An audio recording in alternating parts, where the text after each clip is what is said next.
life in itself, it's a discourse community, and we all belong to a sub discourse community or another, either by race or career or nationality.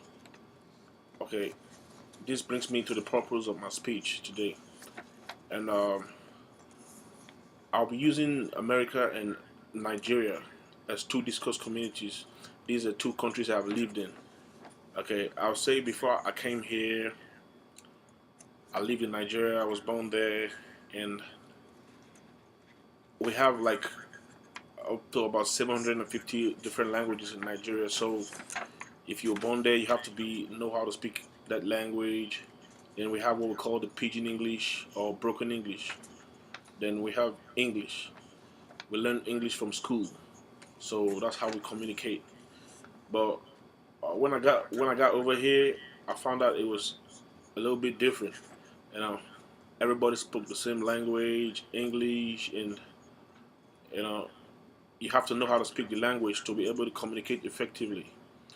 So what happened was that I found out I was speaking English, but people they wasn't really understanding what I was saying.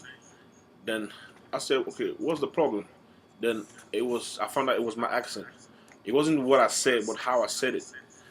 So I remember I was working at a grocery store at the seafood department, and my manager gave me an ad, just like a sale ad to do, and I did it, but I was out like people were laughing. People were laughing like, oh, I didn't really know what they were laughing about. Then it was later I found out it was the way I sounded over the intercom. But they still came over to the seafood department to check out what I was trying to say because they had the prize. They even if they didn't know what the prize was for, but they knew automatically it was a deal.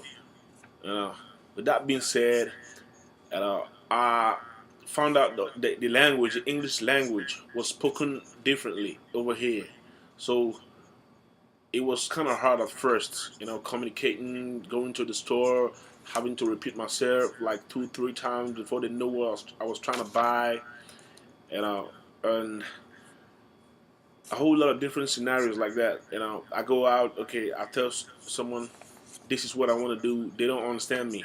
Maybe someone standing nearby might be from my area, knows what I'm talking about. Then he's gonna help. He's gonna be like an interpreter for me. So it was a little hard for me to to get into the system. But with time, my the way I spoke, I started speaking like them. So maybe that will make them understand what I'm trying to say. So things just got better with time. Uh, that's it for the first point. Then the second point I'm trying to make is the non-verbal communication, like Facebook, online chatting, Twitter, and stuff like that. Over there in Nigeria, where I'm from, we don't really, it's having a computer or like a laptop and internet connection.